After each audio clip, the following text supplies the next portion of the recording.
ठीक है ना। तो यहाँ पर बाबू आप लोग पहला नंबर क्वेश्चन देखिए कि भारत में वित्तीय वर्ष होता है, तो भारत में वित्तीय वर्ष होता है 1 अप्रैल से 31 मार्च तक। ये बहुत ज्यादा बार प्रश्न आपके फाइनल परीक्षा में पूछा गया है, ठीक है ना। दूसरा नंबर क्वेश्चन है बृहद क्षेत्र में जल की उपस्थिति के कारण ही पृथ्वी को कहते हैं, तो पृथ्वी को हम लोग नीला ग्रह के नाम से जानते हैं, क्योंकि ज्यादा मतलब की मात्रा में पानी उपलब्ध है, इसलिए इसको नीला ग्रह कहते हैं, ठीक है ना। पानी ऑलरेडी नीला ही दिखाई देता है। अगला क्वेश्चन आपका तीसरा नंबर है कि भारत में किस तरह लोकतंत्र की व्यवस्था की गई है, तो भारत में दोस्तों अप्रत्यक्ष रूप से लोकतंत्र की व्यवस्था की गई है। 4 नंबर क्वेश्चन है कि भारत का कान्हा राष्ट्रीय पार्क प्रसिद्ध है, तो बाघ के लिए प्रसिद्ध है। बाबू यहाँ पर आपका आंसर हो जाएगा ऑप्शन नंबर आपका बी हो जाएगा 4 का, ठीक है ना। अब देखिए अगला प्रश्न, अगला आपका प्रश्न है 5 नंबर। ये प्रश्न है कि झारखंड के झरिया क्षेत्र में मुख्यतः क्या पाया जाता है, तो बाबू कोयला पाया जाता है, ठीक है ना। 6 नंबर क्वेश्चन है राजनीतिक दलों की नींव सर्वप्रथम किस देश में पड़ी थी, तो 6 का सही उत्तर हो जाएगा बाबू ए नंबर हो जाएगा ब्रिटेन देश में पड़ी थी, ठीक है ना। अगला आपका क्वेश्चन है 7 नंबर। ये क्वेश्चन है कि भारत में नीति आयोग की स्थापना कब हुई थी, तो भारत में नीति आयोग की स्थापना कब हुआ था, 2015 ईस्वी में हुआ था। इसे आप लोगों को याद रखना है, ठीक है ना। अगला आपका क्वेश्चन है 8 नंबर कि निम्नलिखित नदियों में से किसे बंगाल का शोक कहा जाता है, बंगाल का शोक किसे कहा जाता है, तो बाबू 8 का सही उत्तर क्या मिल जाएगा आपका दामोदर मिल जाएगा, ठीक है। बंगाल का शोक, ठीक है ना, याद रखना आपका आंसर मिल जाएगा। बंगाल कहाँ है, इसलिए इसका आंसर दामोदर होगा। अगला आपका क्वेश्चन है 9 नंबर कि वैश्वीकरण के मुख्य अंग कितने होते हैं, तो बाबू याद रखना वैश्वीकरण के मुख्य 5 अंग होते हैं। इनमें से कौन एक बीमारू राज्य नहीं है, तो कर्नाटक आपका बीमारू राज्य नहीं है, बाकी मध्य प्रदेश, बिहार, उड़ीसा ये सब हमारा ज्यादा मात्रा में बीमारू राज्य है, ठीक है ना। बट ऑलरेडी देखा जाए तो इस समय सब राज्य है, लेकिन कर्नाटक थोड़ा कम है। अगला क्वेश्चन आपका है बीमारू राज्य नहीं है, याद रखना, ठीक है ना। अगला क्वेश्चन आपका 11 नंबर है। 11 नंबर आपका है कि भारत की वित्तीय राजधानी किस शहर को कहा गया है, तो मुंबई को कहा गया। भारत की वित्तीय राजधानी किस शहर को कहा गया, तो मुंबई को कहा गया, याद रखना है, ठीक है ना आप लोगों को। अगला क्वेश्चन है आपका 12 नंबर कि इनमें से कौन संस्थागत वित्त का साधन है, तो 12 का सही उत्तर मिलेगा, 12 का सही उत्तर मिलेगा ऑप्शन आपका व्यावसायिक बैंक हो जाएगा।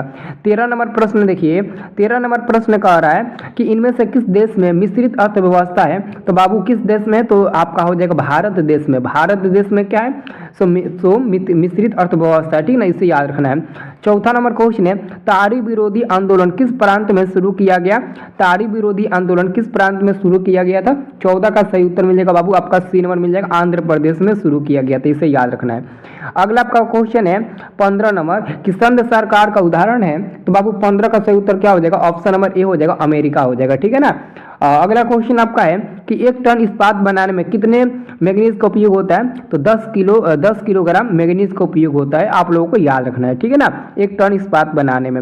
अगला आपका क्वेश्चन है कि प्राणियों के शरीर में कितना प्रतिशत जल की मात्रा निहित होती है, तो 65% जल की मात्रा निहित होती है, आप लोगों को याद रखना है।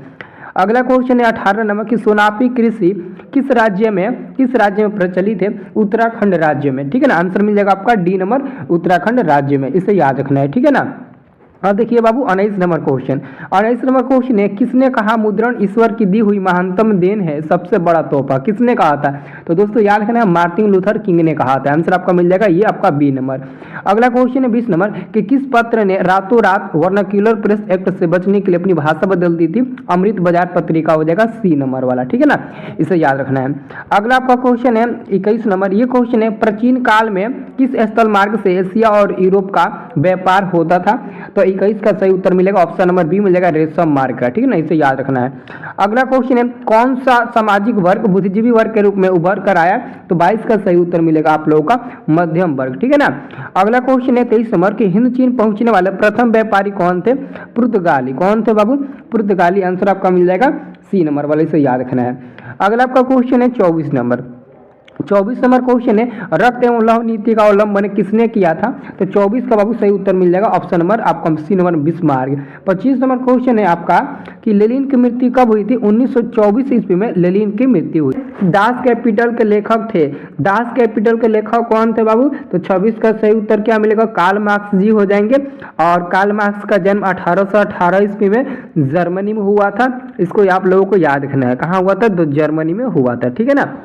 अब देखिए अगला क्वेश्चन है, रूस में दास प्रथा का अंत कब हुआ था? 1861 ईस्वी में हुआ था, ठीक है ना, इसे याद रखना है। जेनेवा समझौता कब हुआ था? तो बाबू जेनेवा समझौता 1954 ईस्वी में हुआ था, और 1946 ईस्वी में हनोई समझौता हुआ था।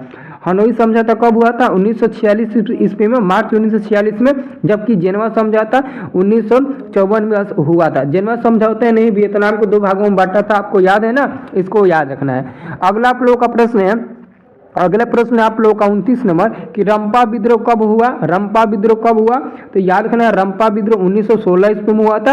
अगला क्वेश्चन है, भूमंडलीकरण की शुरुआत किस दशक में हुई थी? 1990 के दशक में भूमंडलीकरण की शुरुआत हुई थी। इसे आप लोग याद रखना, तो इसका आंसर मिल जाएगा ऑप्शन नंबर ए, ठीक है ना।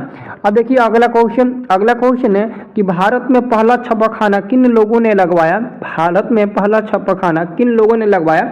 तो पुर्तगालियों ने लगवाया था। आंसर आप लोगों को याद रखना है। 31 का क्या मिल जाएगा? 31 का मिल जाएगा आपका ऑप्शन नंबर ए। 32 नंबर प्रश्न है आप लोगों का, क्षेत्रवाद की भावना का एक कुपरिणाम है। तो 32 का सही उत्तर क्या मिलेगा बाबू? 32 का सही उत्तर मिल जाएगा आपका ऑप्शन नंबर डी मिल जाएगा, अलगवाद हो जाएगा, ठीक है ना।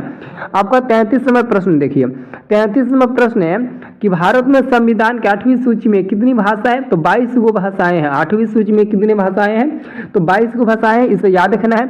अगला क्वेश्चन है कि भारत में पंचायती राज संस्थाएं हैं, तो त्रिस्तरीय है आपका, 3 स्तरीय मतलब कि त्रिस्तरीय, ठीक है ना।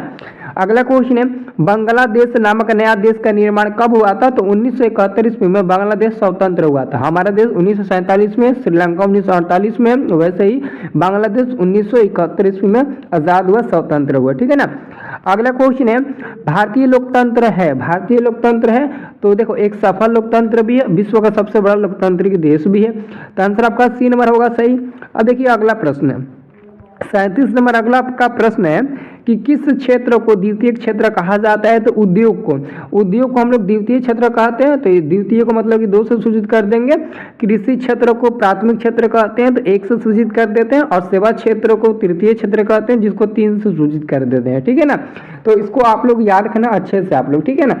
अब देखिए अगला आपका क्वेश्चन है आपका 38 नंबर कि भारत में किस राज्य का प्रति व्यक्ति आय सर्वाधिक है? तो भारत में एक ऐसा राज्य है गोवा, जिसका प्रति व्यक्ति आय सबसे ज्यादा है, सब राज्य से ज्यादा है गोवा का प्रति व्यक्ति आय, ठीक है ना। अगला क्वेश्चन है, जिस देश की राष्ट्रीय आय अधिक होती है वह देश क्या कहलाता है? वह देश विकसित देश कहलाता है। सही उत्तर आपका मिलेगा 39 का ऑप्शन नंबर बी, ठीक है ना। अगला क्वेश्चन आपका 40 नंबर, आजकल मुद्रा का कौन सा रूप अधिक प्रचलन में है? तो आपका सही उत्तर मिलेगा 40 का पत्र मुद्रा, ठीक है ना। आंसर आपका सी नंबर मिलेगा 40 का। अब देखिए अगला क्वेश्चन है, सर्वप्रथम व्यावसायिक बैंकों का राष्ट्रीयकरण कब किया गया था? 1969 यानी कि 1969 ईस्वी में सबसे पहले व्यावसायिक बैंकों का राष्ट्रीयकरण किया गया था। 42 नंबर प्रश्न है कि भारत में सेवा क्षेत्र को सामान्यतः कितने भागों में बांटा गया? तो भारत में छोटू सेवा क्षेत्र को 2 भागों में बांटा गया है, ठीक है ना, इसको याद रखना। अगला आपका क्वेश्चन है 43 नंबर कि इनमें से किस प्राकृतिक संसाधन का भंडार सीमित है? सीमित किसका है? तो बाबू खनिज तेल का भी सीमित नहीं है, खनिज तेल का, एक मिनट, सौर ऊर्जा का सीमित नहीं है, ठीक है ना। पानी का भी कोई सीमित नहीं है, पानी ऑलरेडी बहुत ज्यादा है। हवा का भी सीमित नहीं है। हाँ, खनिज तेल का सीमित है। खनिज तेल का कहा जाता है कि कोयला और खनिज तेल जो होते हैं ना, पेट्रोलियम, ये सब जो तेल होते हैं ना, उसकी लिमिट सीमा और मतलब कि 100 वर्ष तक का है, मतलब ऐसे वैज्ञानिकों का अनुमान है, ठीक है ना। मतलब कि मिला जुला के 150-200 वर्ष तक और मतलब कि रहेगा, उसके बाद से इसका अनुमान है कि खत्म होने वाला है, ठीक है ना, क्योंकि कोयला काफी ज्यादा वर्षों से चल रहा है, ठीक है ना अभी। अब देखिए अगला क्वेश्चन है, भाखड़ा नंगल परियोजना किस नदी पर अवस्थित है? सतलज नदी दिया है, देखो सी नंबर में दिया है सतलज नदी, तो आपका यही उत्तर हो जाएगा सतलज नदी, ठीक है ना। अगला आपका क्वेश्चन है कि काली मिट्टी का दूसरा नाम क्या होता है? रेगुन मृदा होता है, इसके याद रखना है आप लोगों को, रेगुन मृदा होता है, ठीक है ना।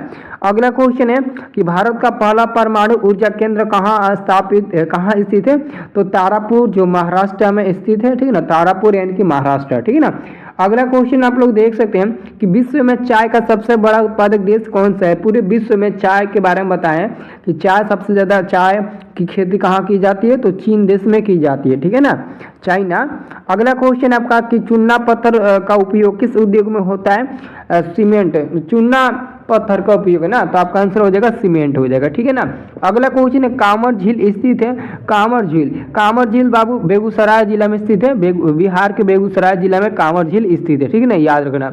अगला आपका क्वेश्चन नंबर 50 है, 50 है क्वेश्चन नंबर कि निम्नलिखित में कौन प्राकृतिक आपदा है? तो भूकंप एक प्राकृतिक आपदा होता है, क्योंकि भूकंप आता है तो बता कर नहीं आता। अभी हाल फिलहाल में आया था तो किसी को सूचना देकर आया था, नहीं आया था ना, इसलिए भूकंप आपका प्राकृतिक आपदा हुआ। ठीक है ना।